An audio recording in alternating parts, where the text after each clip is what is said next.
تمام جسمانی کوئی تکلیف انسان کو سورۃ الفاتحہ کو پڑھ کر دم کیا جا سکتا ہے۔ اس کے تعلق سے بخاری کی روایت ہے، ابو سعید خدری رضی اللہ عنہ فرماتے ہیں اور کہتے ہیں کہ ہم لوگ جو ہے سفر میں تھے اور ایک جگہ جو ہے پڑاؤ ڈالا تو ایک لڑکی آئی اور کہنے لگی اس قبیلے کے سرداروں کو بچھو نے جو ہے کاٹ لیا ہے، کیا آپ میں سے کوئی ہے جو اس کو جھاڑ پھونک کرے گا، بچھو کے زہر کو اتارے گا؟ پڑھنے سے، رقیہ کرنے سے، کسی چیز کو دم کرنے سے بچھو کا زہر کیسے اترتا ہے؟ کوئی آدمی سوچ سکتا نا؟ اور حدیث میں آتا ہے کہ بچھو کا زہر سورہ فاتحہ سے اتارا گیا، ٹھیک ہے، بہرحال میں حدیث رکھتا ہوں پھر اس کی تفصیلات سمجھاتا ہوں۔ تو کوئی ہے جو اس کا علاج کر دے، کوئی دم پھونک کرنے والا ہے، ایک آدمی جو ہے اس کے ساتھ جو ہے چل دیا، مطلب صحابہ میں سے ایک آدمی ان کے ساتھ جو چل دیا، حالانکہ اس نے کبھی نہیں اس کے بارے میں سنا تھا کہ یہ دم کرتا ہے، ٹھیک ہے۔ جب دم کرنے والا پلٹ کر واپس آیا تو اس سے پوچھا گیا کہ تم دم کرنا جانتے بھی ہو؟ دم سمجھتے ہیں؟ پڑھ کر ایسا پھونکنا کہ تھوڑا تھوک اڑے، دم۔ تو کیا تم جانتے بھی ہو دم کیا ہوتا ہے؟ تم نے کر کے آیا یا یوں ہی کہہ دیا کہ مجھے دم آتا ہے ویسے چلے گئے اٹھ کر؟ ٹھیک ہے، اس نے کہا نہیں، میں نے تو بس سورہ فاتحہ پڑھی اور پھونک مار دی، ٹھیک، سورہ فاتحہ پڑھی اور پھونک مار دی اور اس کو شفا ہو گئی۔ اب آپ کوئی سوچ سکتا آدمی کہ بچھو نے کاٹا، زہر ہے، اور آپ پھونکنے کی بات کر رہے ہیں، ٹھیک۔ تو آج جدید سائنس اس طرف بڑھ چکی ہے کہ لیکوڈز کے اندر خود کی سمجھنے کی صلاحیتیں ہوتی ہیں۔ معلوم آپ کو پانی کے تعلق سے ایک اسٹڈی آئی ہے کہ پانی پہ جب کچھ کلمات پڑھے جاتے ہیں تو پانی اپنے مالیکولز کو ریسٹرکچر کرتا ہے، مطلب اس کو جب کچھ پڑھا جاتا ہے، جیسے ایک آدمی بسم اللہ کہہ کر پڑھے گا تو پانی اپنے آپ کو ریسٹرکچر کرے گا، معلوم وہ آپ کے انسٹرکشنز کو سمجھ سکتا ہے۔ اب یہ الگ بات ہے کہ ابھی یہ اب ایک سائنٹیفک، ابھی اس کے لیے فیکٹس ایک لمبا وقت ہے، بٹ ابھی ہم کو پتہ چل رہا ہے جو سائنس آج کی بتا سکتی ہے، لکوڈز جو ہوتے ہیں ان میں اپنی انڈرسٹینڈنگ ہوتی ہے اور وہ ریسٹرکچر کر سکتے، ریڈیزائن کر سکتے اپنے آپ کو، سامنے والا کیا پڑھ رہا ہے۔ اگر اسی بات کو ہم ذہن میں رکھیں، جو آج ایک ابتدا ہے اس فیلڈ کی، ہو سکتا ہے آگے بہت ساری باتیں ہمارے سامنے آئے، یہ ابتدا ہے،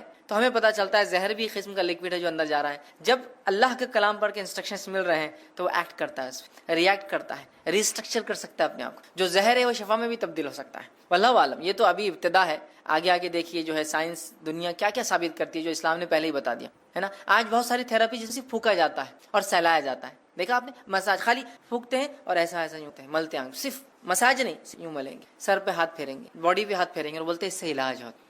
جرمنی میں ایک سائنٹسٹ ہے، وہ پاگلوں کا یا لوگوں کا علاج کرتا ہے جن کو مرگی وغیرہ کی بیماری، ایپیلیپسی وغیرہ ہوتی ہے، اور وہ ان کو، حالانکہ نان مسلم ہے، کرسچن ہے، تجوید کے ساتھ قرآن پڑھاتا ہے اور اس کی تجزیے کے مطابق، اس کے ایکسپیریمنٹس کے مطابق وہ کہتا ہے اللہ لفظ کو جو تجوید کے ساتھ پراپرلی برابر ادا کیا جائے، ایسا آدمی پاگل نہیں ہوتا۔ وہ مسلمان نہیں ہے لیکن اس کی تھراپی کہتی ہے کہ یہ لفظ کو صحیح بولنے سے مینٹلی آدمی اچھا رہتا ہے، سبحان اللہ، ٹھیک ہے۔ تو بہرحال تو زہر کا اتارا ہے، اس لیے میں نے کہا کہ جسمانی بیماریوں کا اس کے اندر علاج ہے۔ اسی طرح سورۃ الفاتحہ کی فضیلت یہ ہے، جادو، جن، مرگی یا کسی پر سایہ یا کسی چیز کا اثر ہو، بیماری اگر کسی انسان کو ہو اور صبح اور شام جو ہے 3 مرتبہ سورہ فاتحہ پڑھ کر دم کی جائے تو اس کو شفا مل جاتی۔ جادو، کوئی اثر، آصف جس کو کہتے ہیں، ٹھیک ہے، مرگی، ایپیلیپسی، اس جیسی کوئی بھی بیماری ہو انسان کو، اگر سورۃ الفاتحہ صبح اور شام 3 مرتبہ پڑھ کے دم کی جائے تو اس کو فائدہ ہوتا ہے۔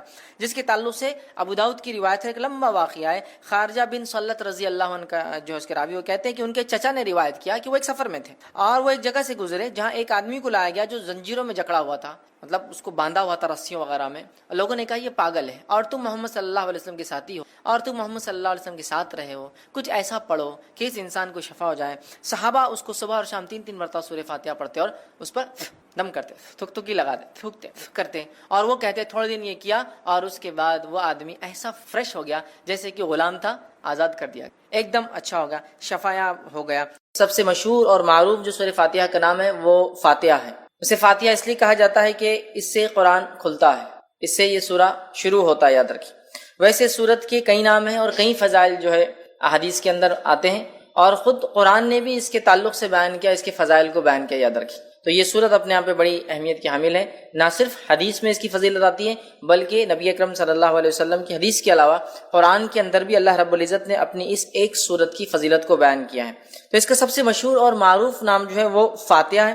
فاتحہ کا معنی ہوتا ہے کھولنا، اسی سے لفظ افتتاح یا فتح آتا ہے، مطلب لوگوں کو داخلے کا موقع ملا، شروعات ہوئی، یا پھر افتتاح کسی چیز کی اوپننگ کو عام زبان میں کہا جاتا ہے۔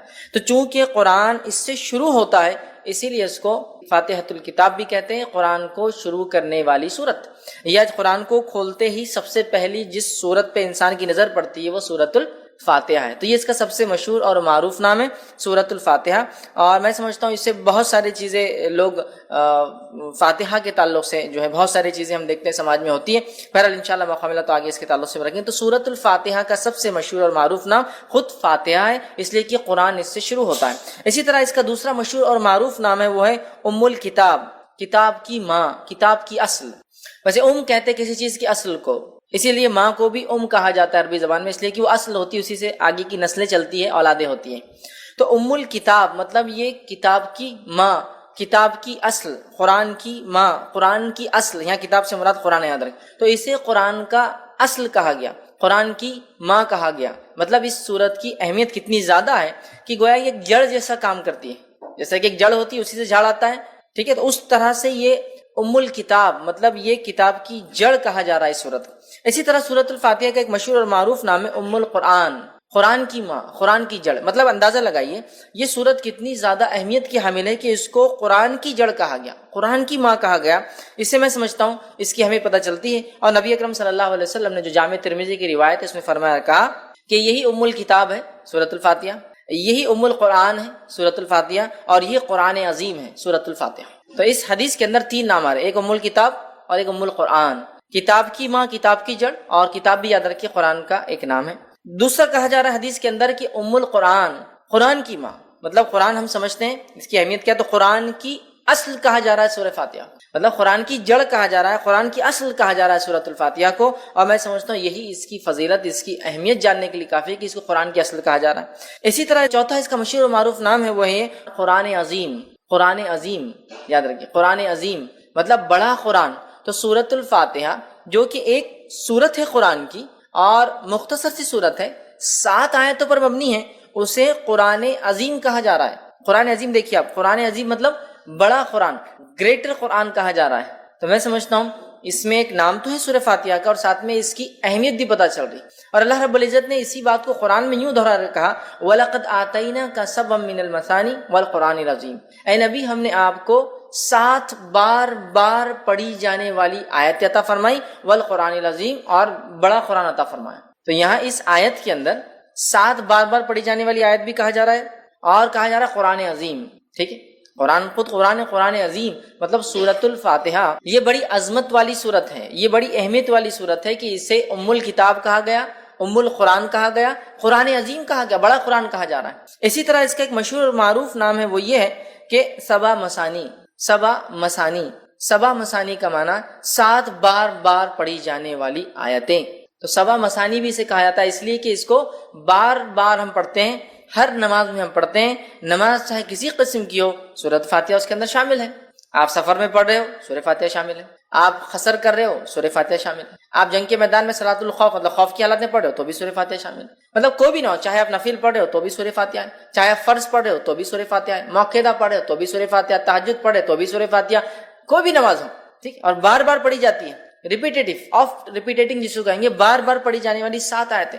تو سبع مثانی بھی اس سورت کو کہا جاتا ہے، سورۃ الفاتحہ کو یاد رکھیں، سبع مثانی. اور اسی بات کو اللہ رب العزت نے قرآن میں بیان کیا، جو کہ سورہ نمبر 15 آیت میں 87 میں اللہ نے بیان کیا، وَلَقَدْ آتَيْنَاكَ سَبْعًا مِّنَ الْمَثَانِي. اے نبی ہم نے آپ کو 7 بار پڑھی جانے والی آیتیں دی، والقرآن العظیم، اور آپ کو بڑا قرآن عطا کیا، مطلب سورۃ الفاتحہ دی. تو سورہ فاتحہ کی فضیلت نہ صرف احادیث میں آتی ہے بلکہ سورۃ الفاتحہ کی فضیلت قرآن کے اندر بھی موجود ہے کہ اس کو 7 بار پڑھی جانے والی آیت کے طور پر بیان کیا گیا تھا.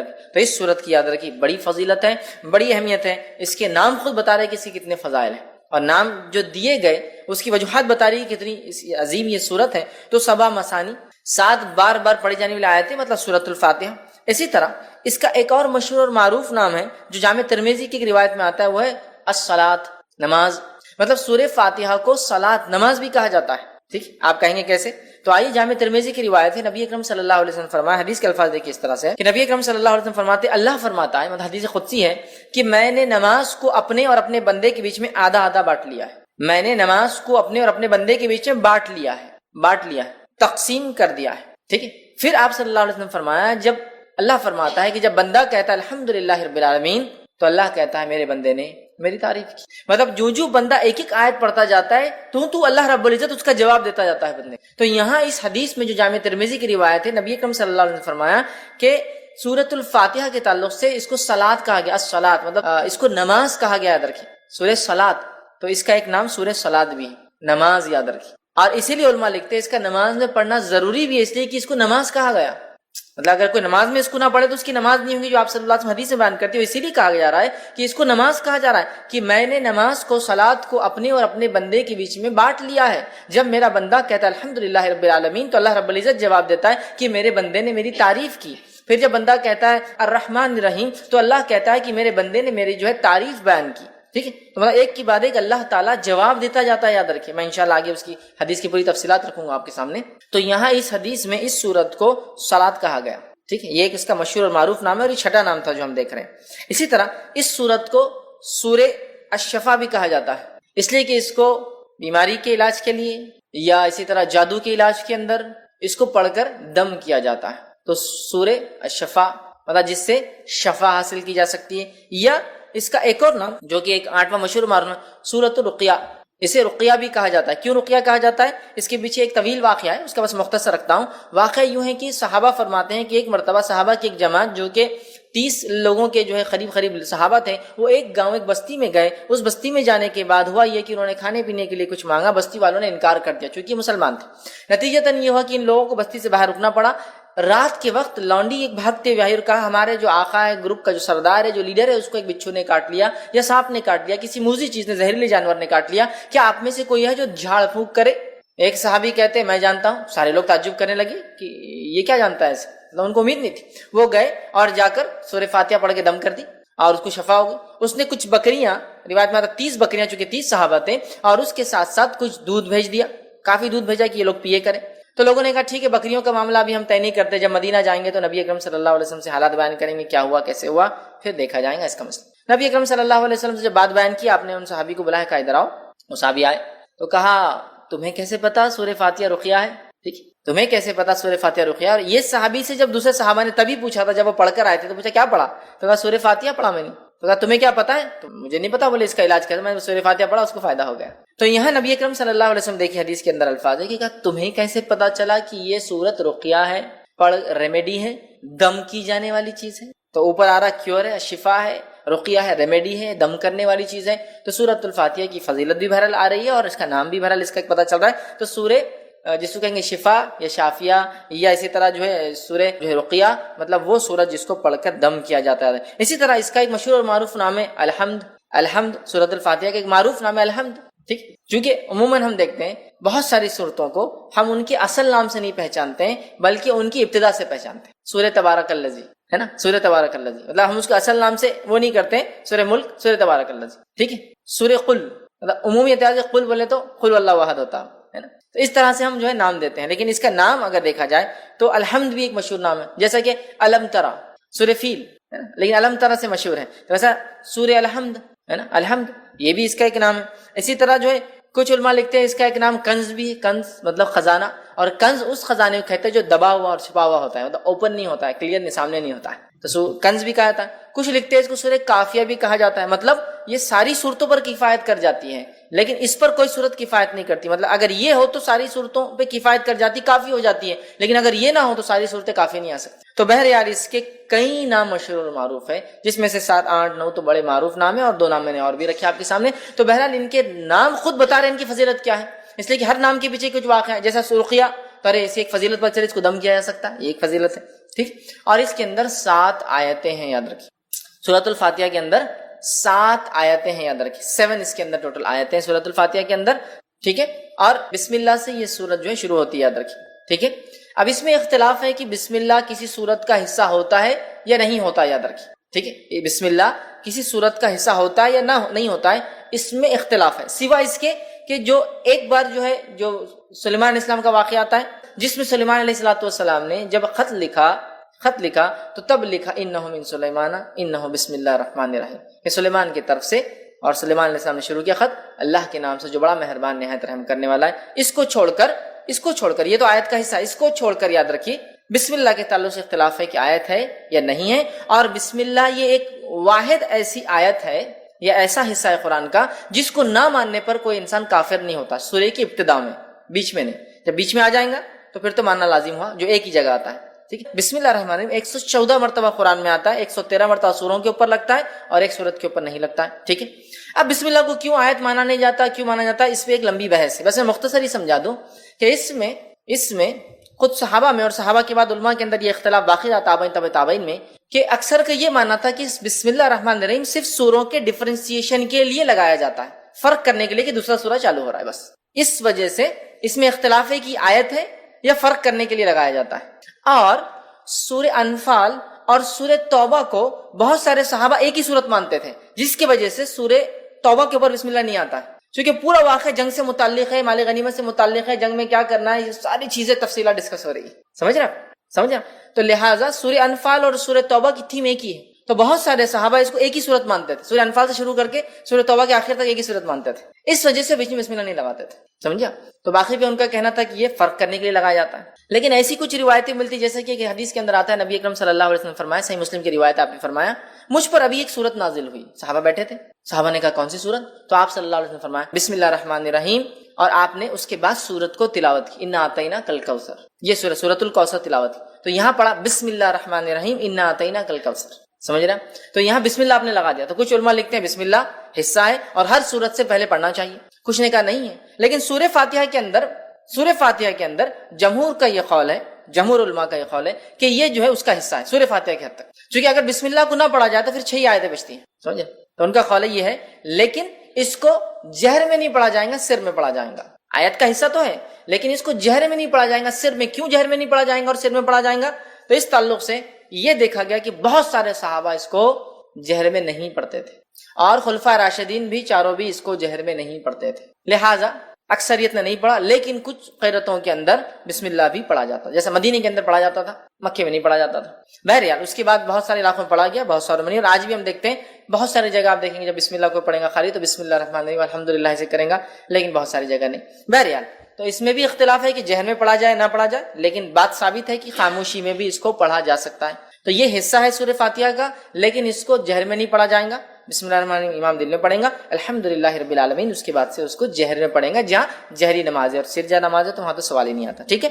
تو اس کے اندر 7 آیتیں ہیں, اور اس کی دلیل سورہ نمبر 15 آیت نمبر 87, جس میں اللہ رب العزت نے فرمایا وَلَقَدْ آتَيْنَاكَ سَبْعًا مِنَ الْمَثَانِي وَالْقُرْآنِ الْعَظِيمِ, اے نبی ہم نے آپ کو 7 بار پڑھی جانے والی آیتیں اور بڑا قرآن عطا فرمایا, اور اس سے مراد سورۃ الفاتحہ, چونکہ بہت ساری حدیثیں اس پہ دلیل ہے کہ سبب من المثانی وہی ہے جو سورہ فاتحہ ہے. آگے انشاءاللہ میں اس بات کو رکھوں گا. ٹھیک, تو اس میں ٹوٹل 7 آیتیں سورۃ الفاتحہ کے اندر. ٹھیک ہے, اور اس کو بار بار پڑھا جاتا ہے, 7 بار بار پڑھی جانے والی آیتیں. اور ہم جانتے ہیں کہ کوئی نماز اس کے بغیر مکمل نہیں ہوتی ہے, چاہے انسان کسی بھی قسم کی نماز پڑھا ہو, سفر میں ہو یا شہر میں ہو, اپنے علاقے میں ہو, چاہے وہ نماز فرض ہو, سنت ہو, نفل ہو, یا کسی بھی قسم کی نماز ہو, ساری نمازوں کے اندر سورۃ الفاتحہ پڑھی جاتی ہے. یاد رکھیے اس چیز کو. ٹھیک ہے, تو اس کے اندر 7 آیتیں ہیں.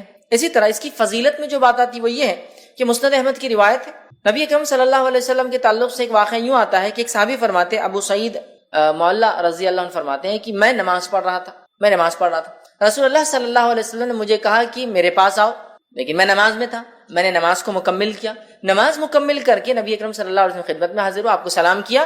تب نبی اکرم صلی اللہ علیہ وسلم پوچھا, جب میں نے تمہیں پہلے آواز دی تھی تم نے جواب کیوں نہیں دیا؟ تو انہوں نے کہا اللہ کے رسول صلی اللہ علیہ وسلم میں نماز کی حالت میں تھا, نماز پڑھ رہا تھا.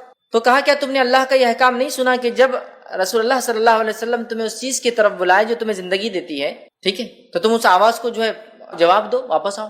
تو کہ اللہ کے رسول صلی اللہ علیہ وسلم میں اس کو نہیں جانتا تھا, میں انشاءاللہ اگلی بار ضرور کروں گا. مطلب نبی اکرم صلی اللہ علیہ وسلم اگر کوئی شخص نماز بھی پڑھ رہا ہوتا اور آپ آواز دیتے تو اس شخص کو آپ کی آواز پر آپ کے پاس حاضر ہونا یا موجود ہونا ضروری تھا. یاد رکھیے, نماز توڑ کر یہ بات آ رہی کہ تم کیوں نہیں آتے, کہا میں نماز پڑھتا ہوں. کہا نماز پڑھتے کیا تم نے یہ نہیں سنا اللہ کا حکم؟ ٹھیک, تو کہا میں اب آئندہ اس بات کو یاد رکھوں گا. تو کہا میں تمہیں اس مسجد سے نکلنے سے پہلے جو ہے قرآن کی سب سے بڑی سورت سکھاؤں گا. اس مسجد سے نکلنے سے پہلے قرآن کی سب سے بڑی سورت سکھاؤں. اور آپ صلی اللہ علیہ وسلم بات کرتے کرتے آگے جا رہے تھے, اور صحابی کہنے لگے مجھے ڈر لگنے لگا کہ اللہ کے رسول صلی اللہ علیہ وسلم مسجد سے باہر نکل جائیں گے اور میرے کو سورت تو نہیں سکھائی سب سے بڑی.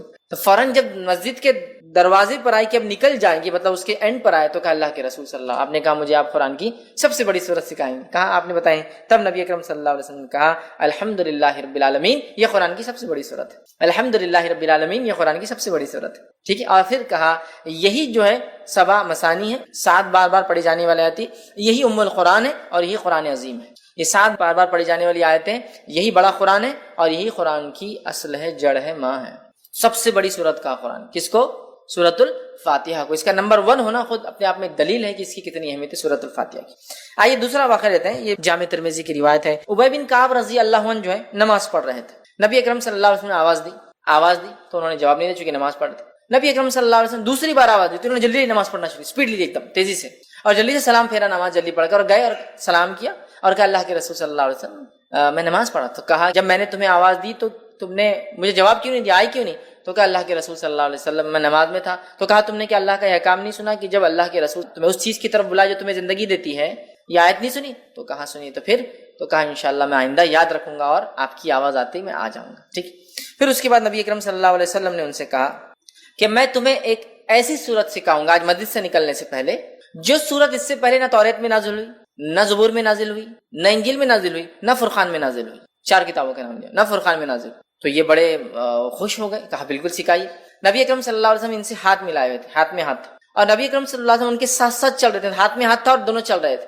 اور آپ صلی اللہ علیہ وسلم فرمایا تھا مسجد سے نکلنے سے پہلے تم کو میں جو ہے ایک ایسی سورت سکھاؤں گا جو نہ توریت میں نازل ہوئی، نہ زبور میں، نہ انجیل میں، نہ فرقان میں.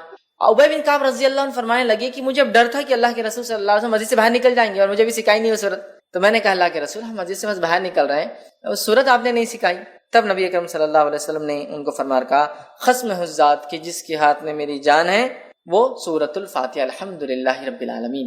سورۃ الفاتحہ یہ وہ سورت ہے قرآن کی جو اس سے پہلے نہ توریت میں نازل ہوئی، نہ زبور میں نازل ہوئی، نہ انجیل میں نازل ہوئی، اور نہ ہی فرقان میں آپ نے کہا قرآن میں اب ہو گئی ہے، اس سے پہلے کبھی نازل نہیں ہوئی. ایک روایت میں اس طرح کے الفاظ آتے ہیں کہ ایک آواز نبی اکرم صلی اللہ علیہ وسلم نے ایک مرتبہ سنی.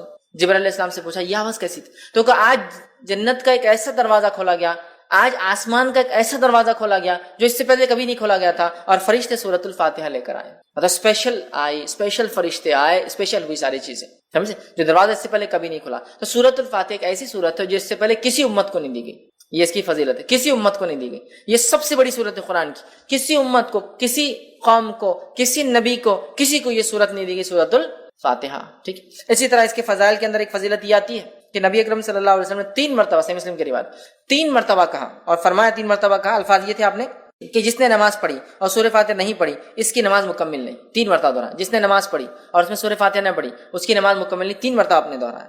ابو ہریرہ رضی اللہ عنہ جو اس حدیث کو روایت کر رہے تھے، لوگوں نے کہا کہ ابو ہریرہ امام کے ساتھ بھی؟ تو کہا امام کے ساتھ بھی. جب امام کے ساتھ ہو تو اپنے جی میں پڑھ لیا کرو. جب امام ہو خیرت کر رہا ہو تب تو کہا اپنے جی میں پڑھ لیا کرو، دل میں پڑھ لیا کرو پھر، لیکن تب بھی پڑھنا ہے تم کو. ٹھیک ہے.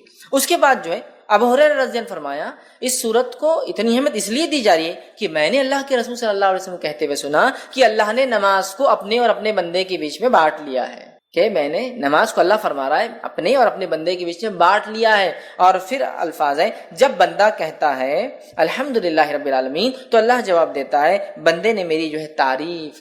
پھر جب بندہ کہتا ہے الحمدللہ رب العالمین الرحمن الرحیم کہ بڑا مہربان نہایت رحم والا، یہ الفاظ ادا کرتا ہے تو اللہ تعالیٰ جواب دیتا ہے میرے بندے نے میری حمد بیان کی. ٹھیک. اس کے بعد جب بندہ کہتا ہے مالک یوم الدین تو اللہ کہتا ہے میرے بندے نے میری حمد بیان کی. ٹھیک ہے. اس کے بعد جب بندہ کہتا ہے ایاک نعبد و ایاک نستعین تو اللہ کہتا ہے یہ میرے اور میرے بندے کے بیچ میں ہے، جو میرا بندہ مانگے گا میں اس کو وہ دوں گا. یہ میرے اور میرے بندے کے بیچ میں ہے، یہ میرے اور میرے بندے کے بیچ میں ہے. اسی لیے علماء لکھتے ہیں کہ سورۃ الفاتحہ کو 3 حصوں میں تقسیم کیا جا سکتا ہے. پہلا اللہ کی حمد و ثنا تعریف، بسم اللہ الرحمن الرحیم الحمدللہ رب العالمین الرحمن الرحیم مالک یوم الدین تعریف. ٹھیک. اس کے بعد یہ آیت ایاک نعبد و ایاک نستعین تو پہلی 4 آیتیں اللہ کی تعریف، 5ویں آیتیں اللہ اور بندے کے بیچ میں آدھا ہے. حدیث کے الفاظ بھی یہ میرے بندے اور میرے بیچ میں ہے اور میرے بندے نے جو مانگا میں اسے دوں گا. بیچ میں تو علماء لکھتے ہیں بیچ میں مطلب اس میں دونوں باتیں، اے اللہ ہم تیری ہی عبادت کرتے ہیں اور تجھی سے مدد طلب کرتے ہیں. تو آدھی آیت اللہ کے لیے آدھی بندے کے لیے ہوئی، اپنا تیری عبادت کرتے ہیں تجھی سے مدد طلب کرتے ہیں. ٹھیک. اہدنا الصراط المستقیم صراط الذین انعمت علیہم غیر المغضوب علیہم ولا الضالین، یہ پورا بندہ دعا کر رہا ہے. تو پہلی 4 آیتیں اللہ کی تعریف، 5ویں آیتیں بندے اور اللہ کے بیچ میں، اور باقی کی 2 آیتیں بندے نے اپنی دعا کی. تو 3 حصوں میں تقسیم کرتے ہیں، اللہ کی حمد و ثنا، اللہ اور بندے کے بیچ، اور بندے نے اپنی دعا کی. ٹھیک. تو یہاں اللہ کہتا ہے یہ میرے اور میرے بندے کے بیچ میں ہے، میرے بندے کو وہ دوں گا جو اس نے خواہش کی ہے، جو اس نے مانگا ہے. پھر جب بندہ کہتا ہے اہدنا الصراط المستقیم صراط الذین انعمت علیہم غیر المغضوب علیہم ولا الضالین. تو اللہ کہتا ہے یہ میرے اور میرے بندے کے بیچ میں، میرے بندے کو میں وہ دوں گا جو اس نے مجھ سے مانگا ہے. مطلب جو دعا ہم نے کی، اے اللہ ہم تجھی سے مدد طلب کرتے ہیں، اہدنا الصراط المستقیم، ہمیں سیدھا راستہ دکھا، صراط الذین انعمت علیہم ان لوگوں کا راستہ دکھا جس پہ تیرا انعام ہوا، غیر المغضوب ان لوگوں کے راستے پہ مت چلا جن پر تیرا غضب ہوا، ولا الضالین اور ان کے راستے پہ نہ چلا جو اپنی راہ سے بھٹک گئے. آمین ہم کہتے ہیں. تو بندہ اللہ کہتا ہے میرے بندے نے جو مانگا میں اسے دوں گا. ٹھیک ہے، تو اسی لیے اس کا پڑھنا ابو ہریرہ رضی اللہ عنہ فرماتے ضروری نماز میں. کیوں کہ نماز کہا گیا کہ اللہ نے نماز کو اپنے اور اپنے بندے کے بیچ میں آدھا آدھا بانٹ لیا ہے، یاد رکھیں. ٹھیک ہے، اسی طرح دیکھتے ہیں ہم کہ سورۃ الفاتحہ کی ایک فضیلت جو ہم دیکھ چکے ہیں، صحیح مسلم کی روایت ہے کہ یہ رقیہ ہے، اس کو دم کیا جا سکتا ہے نا، اس میں شفا ہے، جیسا کہ جادو ہو جائے ٹھیک ہے تو اس کو پڑھا جا سکتا ہے. ٹھیک ہے، تو اس کے علاج ہے، مطلب ایک قسم کا، یا زہریلا جانور کاٹ لے تب اس کو دم کیا جا سکتا ہے، یاد رکھیے. تو یہ بھی اس کی فضیلت ہے. ویسے اس سورت کی کئی فضیلتیں احادیث کے اندر آتی ہے، اور اس کے فضائل پر، اس کی اہمیت پر، اس کے معنی اور مفہوم کو ایکسپلین کرنے میں لوگوں نے جلدیں لکھ دی، یاد رکھیں جلدیں لکھ دی. جیسا کہ مشہور اور معروف جو مولانا ابوالکلام آزاد کی ایک مشہور کتاب ہے سورۃ الفاتحہ کی، انہوں نے تفسیر کی. میں سمجھتا ہوں 200-250 پیجز کی صرف ان 7 آیتوں کی تفسیر ہونے اس کے اندر. تو بہت بہرحال اس کی تفسیر، اس کی فضائل، اس کے فوائد اور اس سورت کے کیا فائدے ہوتے ہیں، اس کی کیا اہمیت ہے، اس کے ہر حرف فرمانے کی کیا اہمیت ہے. اس لیے کہ اس کو قرآن کی جڑ کہا جا رہا ہے، اصل کہا جا رہا ہے، ماں کہا جا رہا ہے. تو ظاہر سی بات ہے کہ معمولی جو ہے سورت نہیں ہے، یہ معمولی چیز قرآن عظیم کہا جا رہا ہے، معمولی بات نہیں. 7 بار بار پڑھی جانے لے آتے معمولی نہیں، نماز میں پڑھنا ضروری معمولی نہیں ہے اندر. ٹھیک ہے، بہرحال یہ چند فضائل تھے جو میں نے آپ کے سامنے رکھی. آئیے اب چند باتیں اس کے معنی کے تعلق سے 7 آیتوں کو ہم مختصر دیکھتے ہیں. اللہ تعالیٰ فرماتا ہے بسم اللہ الرحمن الرحیم، اللہ کے نام سے جو بڑا مہربان نہایت رحم کرنے والا ہے. میں سمجھتا ہوں بسم اللہ الرحمن الرحیم کیا ہے، اس کے کیا فضائل ہے، اس کے کیا فوائد ہیں، اس کی کیا ثمرات ہیں، اس سے کیا کیا ہو سکتا ہے، میں سمجھتا ہوں آپ سب جانتے ہیں. اگر کسی انسان کو کچھ نہ سمجھتا ہو، کچھ نہ آتا ہو اور کسی کام کی شروعات کرتا ہو تو بس بسم اللہ الرحمن الرحیم پڑھ لے. نبی اکرم صلی اللہ علیہ وسلم حدیث سے فرماتے جب کھاؤ تو بسم اللہ پڑھو، ہے نا، جب کسی چیز کو کھولو تو بسم اللہ پڑھو، جب کسی چیز کو ڈالو، پانی اگر مشکی سے ڈالے تو بسم اللہ پڑھو، چیزوں پر ڈھانکو تو بسم اللہ پڑھو، دروازے کھولو تو بسم اللہ پڑھو، دروازے بند کرو تب بسم اللہ پڑھو، ہے نا.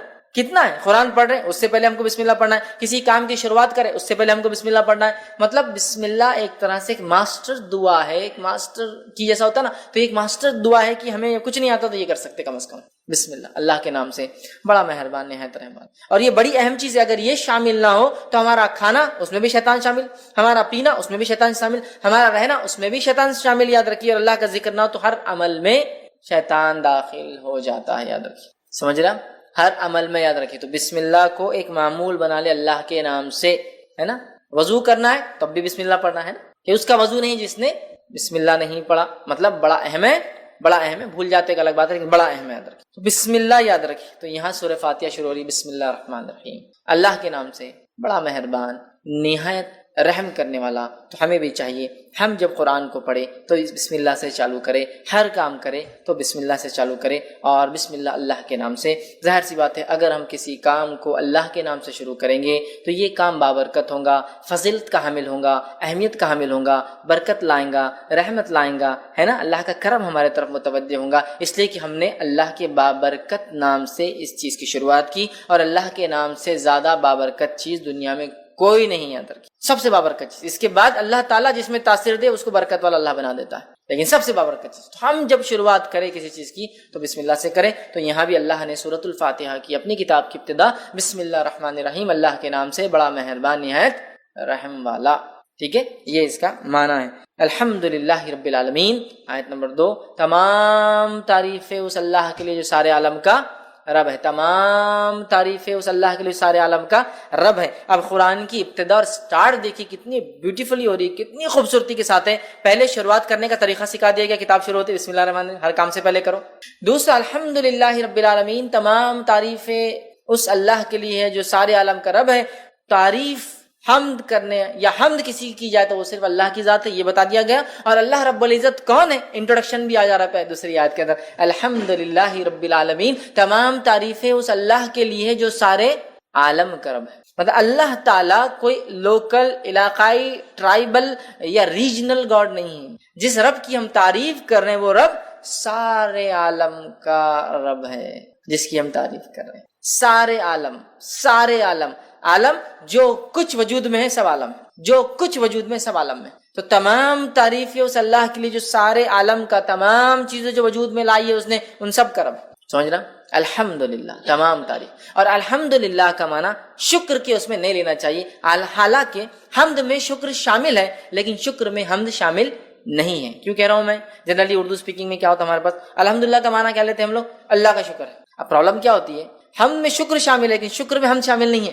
سمجھ رہے آپ؟ جیسا کہ اگر میں کہہ رہا ہوں شکریہ بھائی صاحب آپ نے میرا کام کیا، لیکن ضروری نہیں میں اس کی تعریف کروں، میں پسند بھی نہیں کرتا ہوں اس کو، نہیں شکریہ ادا کرتا ہوں. حمد میں شکر شامل ہے، شکر میں ہم شامل نہیں ہے. اگر ہم اردو زبان کے اعتبار سے اس کا معنی اللہ کا شکر ہے، جیسا کہ لوگ کھانا کھاتے ڈکار آئے تو الحمدللہ پڑھتے ہیں، اس کے علاوہ بہت کم پڑھتے ہیں. حالانکہ الحمدللہ کے تعلق سے اس کی فضیلت ہے لا الہ الا اللہ افضل الذکر، الحمدللہ افضل الدعاء، حدیث کے الفاظ افضل الدعاء، سب سے افضل دعا الحمدللہ، سب سے افضل دعا الحمدللہ.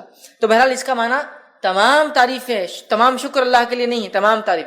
چونکہ شکر کے اندر حمد شامل نہیں ہوتی، حمد میں شکر شامل ہے، تو ہم اس کو تمام تعریفیں لیں. اللہ کا شکر یہ معنی مت لیں، ورنہ اللہ کا شکر معنی میں لیں گے تو پھر صرف اچھائی پہ بولنا پڑے گا. اگر کوئی خیر ہم کو نظر نہ آیا تو ہم اس پہ الحمدللہ کیوں بولیں گے؟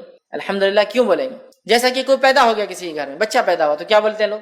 الحمدللہ اللہ نے مجھے اولاد عطا کی. لیکن اگر کسی گھر میں کوئی مر گیا اور آپ نے کہا الحمدللہ تو آپ گئے، کیوں کہ معنی کیا اس میں لیا جا رہا ہے؟ تمام شکر ہے نا، شکر. تو یار یہ موت پہ تم بول رہے، جب کہ الحمدللہ تمام تعریف ہے. تو کوئی پیدا ہو بھی تو تعریف اللہ کی، کوئی بیمار ہو بھی تو تعریف اللہ کی، کوئی مر جائے بھی تو تعریف اللہ کی، دنیا میں خیر بھی آئے تعریف اللہ کی، شر بھی ہمارے اوپر آئے جو کہ آزمائش ہے تعریف اللہ کی.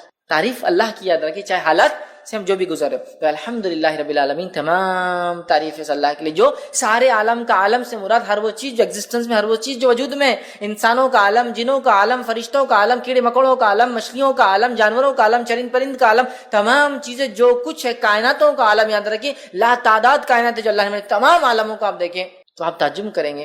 تمام تعریف ہے اس اللہ کے لیے، سارے عالم کا رب ہے، ان سب کو بنانے والا ہے. اس لیے کہ اگر اس عالم پہ کوئی غور کرے نا تو بنانے والے کی ذات پر خود ایمان لاتا ہے، جتنی چیزیں اس نے بنائی. اور رب کہتے ہیں عربی زبان میں، رب کہتے اس ذات کو کہ جب جتنا ضرورت ہو اتنا دینے والا، اس کو کہتے ہیں رب. جب جتنا ضرورت ہو اتنا دینے والا، اس کو کہتے ہیں رب. بچہ ماں کی پیٹ میں ہے، جب جتنی ضرورت ہے اس کو وہاں دینے والا. ماں کی پیٹ سے نکل کے دنیا میں آ گیا، جب جتنی ضرورت ہے اس کو وہ چیز دینے والا. جو جو اس کی چیزیں ضرورت کی وہ چیزیں اس فراہم کر دے رہا ہے. سمجھ رہا؟ تو یہ ہوتا ہے رب، جو جب جتنا جیسے ضرورت ہو اتنا دینے والا. سمجھ رہے؟ نہ زیادہ نہ کم، جتنی آپ کو ضرورت ہے. تو الحمدللہ رب العالمین تمام تعریف اس اللہ کے لیے ہے جو سارے عالم کا رب ہے. یاد رکھیے. اور عالم میں کیا کہوں، اگر ایک انسان رب کا انکار کرتا ہے، اگر عالم پہ بھی غور کرے تو رب پر ایمان لائے گا کہ نہیں بنانے والا ہے اور اس نے ہر چیز کو اتنا دیا جتنی اس کو ضرورت تھی. یاد یہ بڑی بات. تو قرآن کی ابتدا ایک یونیورسل میسج کے ساتھ ہو رہی ہے کہ یہ کتاب اس رب کی طرف سے آئی ہے جو سارے عالم کا رب ہے. یہ کوئی local God, regional God, tribal God کی بات نہیں ہو رہی. یہ ایک ایسے ڈیٹی کی، ایک ایسے پالن کرتا رچیتا کی بات ہو رہی ہے. یہ ایسے خالق کی بات ہو رہی بنانے والے کی جو سارے عالم کا بنانے والا ہے. سمجھ؟ تمام تعریفیں اس اللہ کے لیے جو سارے عالم کا رب ہے. اللہ سب کا رب ہے، یہ کوئی صرف مسلمانوں کا رب نہیں. یاد رکھیے یہ میسج سورہ فاتحہ شروع ہوتی ہے اللہ تعالیٰ نے کنوے کر دیا، اور سارے عالم کا کوئی علاقہ یا کوئی ایریا، کوئی ریس، کوئی قوم کا بھی نہیں. یاد رکھیے کہ یہ قوم کا ہے وہ قوم کا ہے، سارے عالم کا رب. یاد ہے جو کچھ وجود میں اللہ ان کا رب ہے. یاد ہے ٹھیک ہے. الحمدللہ رب العالمین الرحمن الرحیم، بڑا مہربان نہایت رحم کرنے والا. یاد رکھیے اب بڑا مہربان نہایت رحم کرنے والا اس کا کیا معنی ہے؟ اس کے تعلق سے ایک مشہور روایت ہے، جامع ترمذی کی حدیث ہے، اور حدیث کے الفاظ ہیں کہ اللہ تعالیٰ فرماتا ہے کہ میں اللہ رحمان نے رحم کو پیدا کیا. رحم سمجھتے ہیں؟ یوٹرس، بچے دانی، ماں کے پیٹ میں جو حصہ ہوتا ہے جو ایک بچے کے لیے سب سے محفوظ جگہ ہوتی ہے. یاد رکھیں سب سے محفوظ جگہ رحم. اللہ فرماتا ہے میں نے رحم کو پیدا کیا اور اسی سے اپنا نام رحمان رکھا. رحم سے نام رحمان رکھا. جو اس کے رشتوں کو باقی رکھیں گا تو میں بھی اپنا تعلق اس سے باقی رکھوں، اور جو اس رحم کے رشتوں کو توڑ دیں گا تو میں بھی اس سے اپنا تعلق توڑ لوں. ایک روایت میں کہ اللہ نے رحم کو پیدا کیا اور اس کو عرش کے نیچے رکھ دیا. تو رحم نے اللہ سے دعائی دی، اللہ سے فریاد کی، مانگا اے اللہ اے اللہ. تو اللہ نے بولا کیا بات ہے، کیا ہونا؟ تو کہا میرے سلسلے میں کیا معاملہ ہے، میرے سلسلے میں کیا معاملہ ہے جو میرے سے باقی رکھے، مطلب پیدا رشتوں کو باقی رکھے، اور جو توڑے کیا معاملہ ہے؟ تو اللہ نے کہا جو تیرے رشتوں کو باقی رکھے گا میں بھی اس سے رشتہ باقی، جو توڑ دیں گا میں بھی اس سے رشتہ. تو رحم خوش ہو گیا، پھر سیٹسفائیڈ ہو گیا کہ میرا حق ادا ہو گیا. تو اللہ نے رحم پیدا کیا. صلہ رحمی اسی سے صلہ جوڑنا، رحمی رحم کے رشتوں کو جوڑنا، تعلقات کو جوڑنا، رشتہ داریوں کو باقی رکھنا.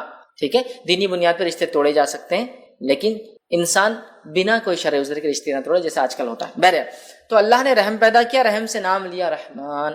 اور علماء لکھتے ہیں رحمان اور رحیم ایک ہی اس کی اصل ہے، ایک ہی اصل ہے. رحیم رحم اس کی اصل ہے، یہ دونوں لفظ اسی سے آتے ہیں. رحمان اللہ کا رحم گریٹر ڈگری میں، رحیم اللہ کا رحم کرنا جس کو کہیں گے کنڈیشنل ڈگری میں. کیسے؟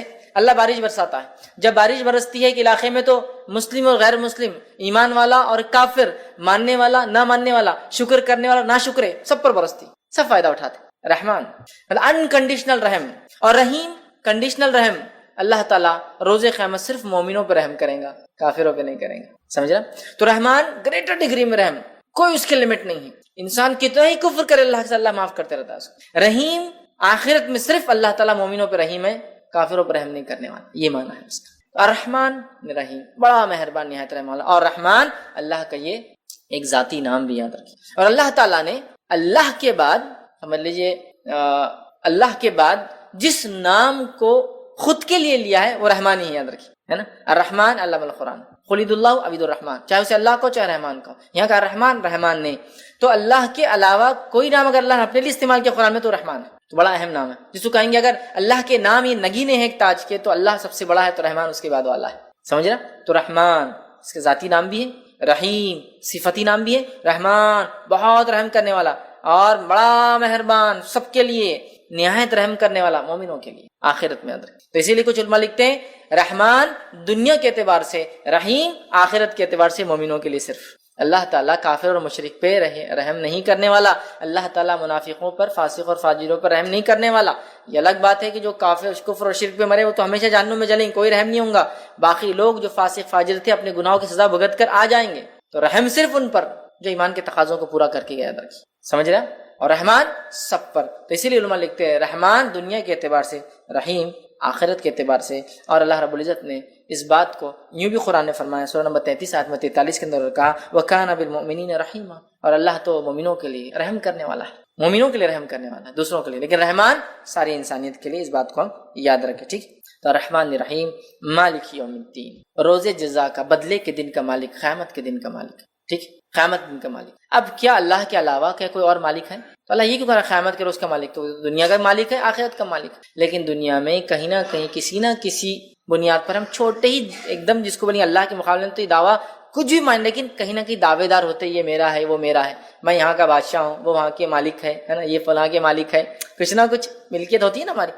لیکن آخرت میں کچھ بھی نہیں ہوگا. ہم ٹیسٹ سے گزر چکے، جو کچھ دیا گیا آخرت میں صرف اور صرف ہر چیز اللہ تعالیٰ کی ہوگی. تو مالک یوم الدین روز جزا کا، اس کا ایک قرأت یہ ملک یوم الدین بادشاہ روز جزا کا، مالک روز جزا کا، دونوں کا معنی ہے. دونوں کا معنی کہ بادشاہ مالک بھی ہوتا ہے. سمجھ رہا؟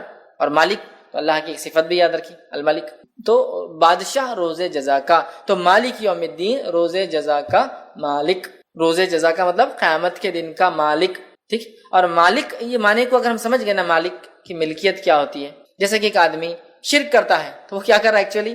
مالک اللہ رب العزت کی ملکیت میں کسی کو ایڈ کر رہا ہے لا کر، جبکہ اللہ اکیلا مالک ہے. بنانے والے نے اگر کوئی چیز بنائی تو کیا وہ پسند کریں گا اس کے گھر کے اندر کوئی اور آ کے اس کی باؤنڈری کے اندر کچھ بنائے؟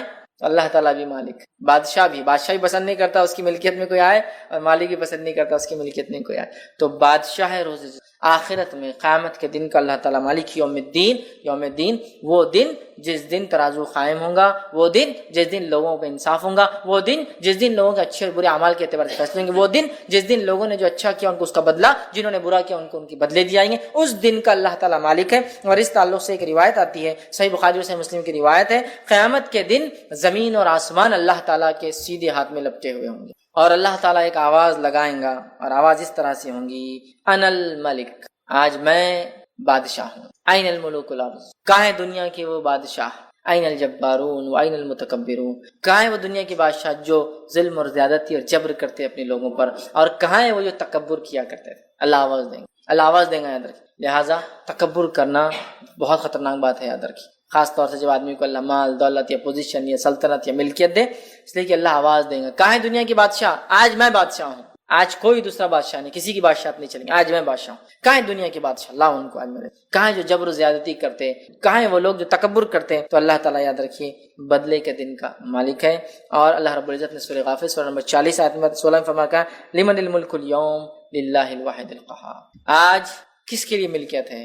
صرف اس ایک اللہ کے لیے جو واحد ہے اور قہار ہے. سمجھ رہے ہیں؟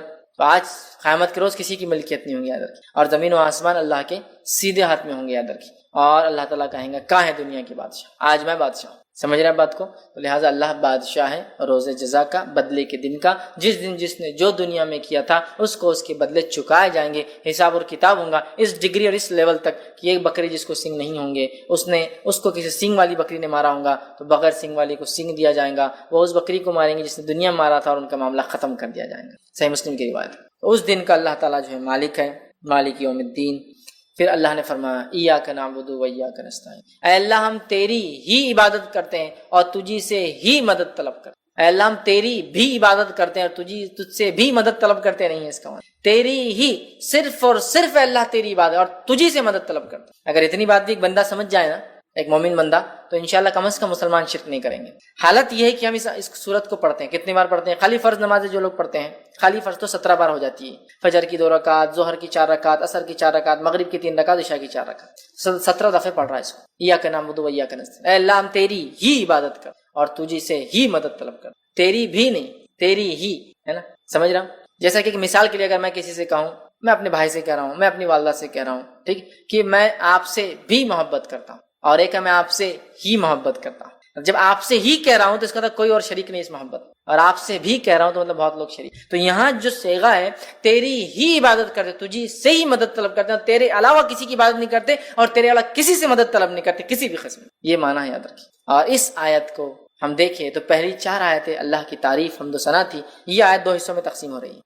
یہ آیت 2 حصوں میں تقسیم ہو رہی ہے. عادی بندے اللہ کے لیے، عادی بندے کے لیے. اور بندہ اس کے بعد اپنی باتیں رکھ رہا ہے، تجھی سے مدد طلب کرتے. کیا طلب کرتے؟ آگے دعا بھی اللہ ہی سکھا رہا ہے. سبحان اللہ. سورۃ الفاتحہ ایک خوبصورت صرف اللہ کی حمد و ثنا اور دعا نہیں ہے، بلکہ یہ بہترین اپنے آپ میں ایک مکمل دعا ایک بندے کے لیے جو اس کو زندگی جینے کے لیے چاہیے. اور جو دعا اللہ نے اس میں سکھا کر اس دعا پہ ہم مکمل کھڑے اتر گئے تو دنیا کی اور آخرت کی کامیابی ہمارے لیے. یاد رکھیں انشاءاللہ تیری ہی عبادت کرتے ہیں، تیرے ساتھ کسی کو ذرہ برابر بھی ہم شریک نہیں کرتے ہیں کسی بھی چیز میں، نہ تیری عبادت میں، نہ تیرے اسماء و صفات میں، اور نہ ہی تیری مطلب جس کو کہیں گے رب ہونے کے اندر، نہ تیرے نام اور جو ہے صفات کے اندر، اور نہ ہی تیری عبادت کے اندر کسی بھی اس میں ذرہ برابر بھی کسی کو شریک نہیں. ٹھیک ہے، اللہ اس کو پسند نہیں کرتا ہے.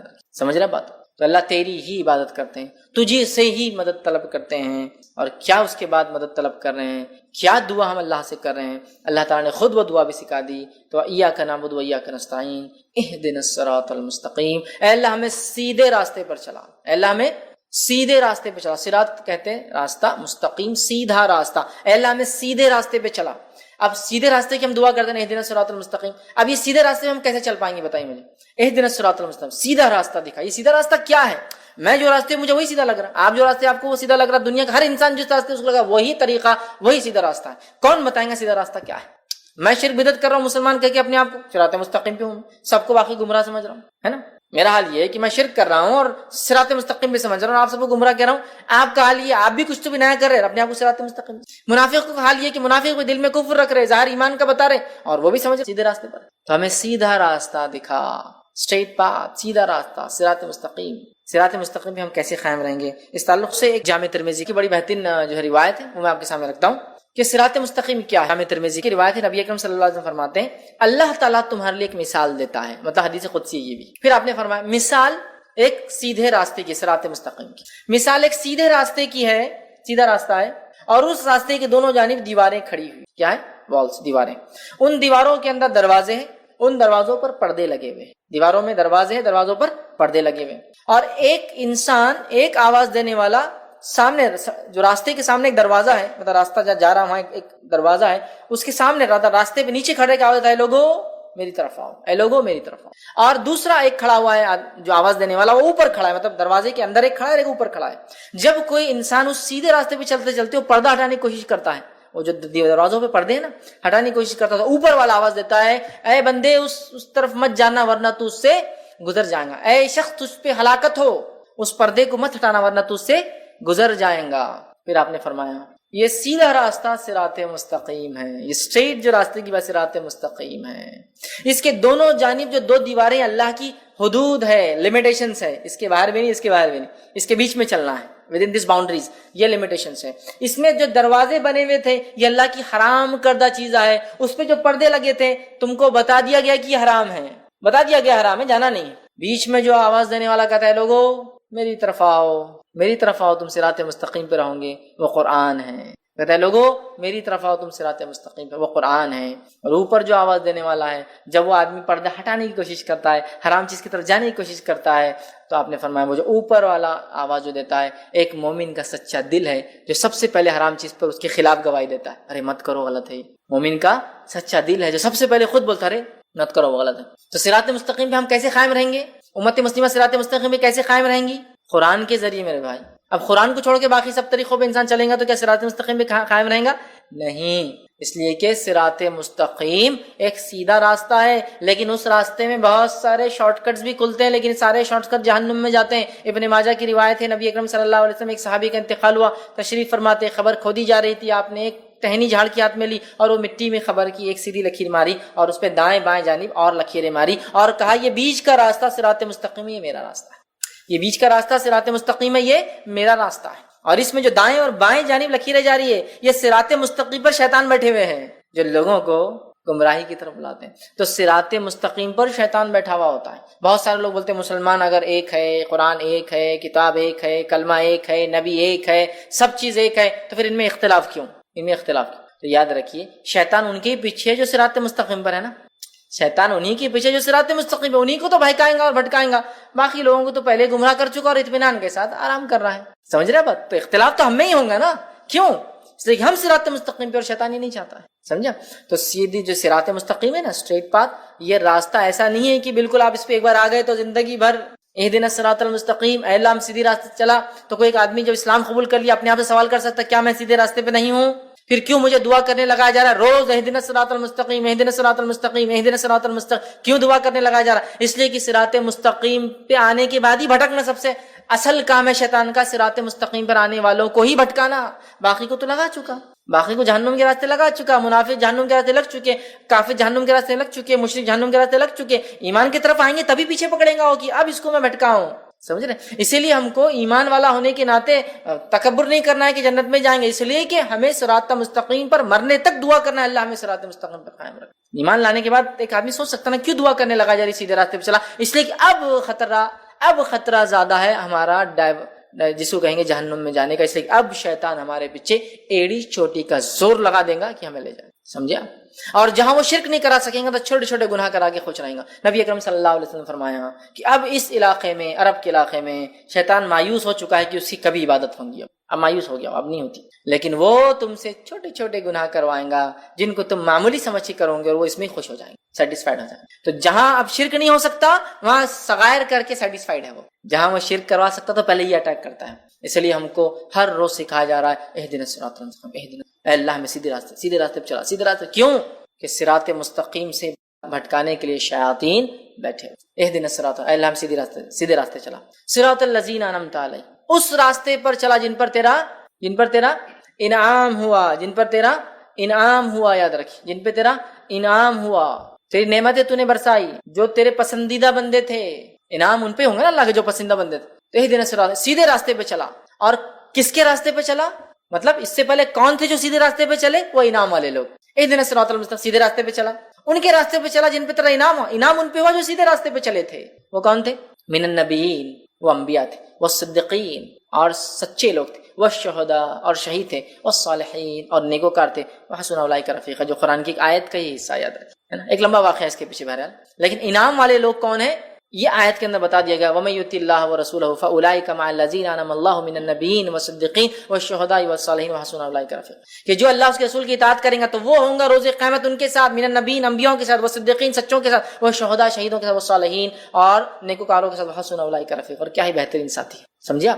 انعام کس پر ہو؟ 4 لوگوں پر، انبیاؤں کے طریقے پہ ہم کو چلنا ہے، اور بالخصوص نبی اکرم صلی اللہ علیہ وسلم کے طریقے، چونکہ آخری نبی جو ہمیں دیے گئے، والصدیقین، اور سچوں کے طریقے پہ، جس طرح سے ابوبکر الصدیق سچے انسان تھے، سارے دنیا نے جھٹلایا، آپ نے اقرار کیا، سارے لوگ عرب کے ہنس رہے تھے کہ محمد کہہ رہے ہیں، جو مشہور واقعہ ہے کہ آپ کو لقب صدیق کیوں ملا، وہ یہ تھا کہ سارے لوگ ہنس رہے تھے کہ محمد صلی اللہ علیہ وسلم رات کے حصے میں کل گئے اور جا کر مسجد اقصی سے پھر آسمانوں کا سفر کر کے آئے، دیکھو محمد، نعوذ باللہ، محمد صلی اللہ علیہ وسلم تمہارا ساتھی، کسی نے ابوبکر صدیق سے کہا تمہارا ساتھی جو ہے نعوذ باللہ پاگل ہو چکا ہے، کہ وہ یہ کہہ رہا ہے کہ رات کے حصے میں مسجد اقصی جو کہ 1 مہینے کا سفر، اس کے بعد آسمانوں کا سفر کر کے آیا ہے۔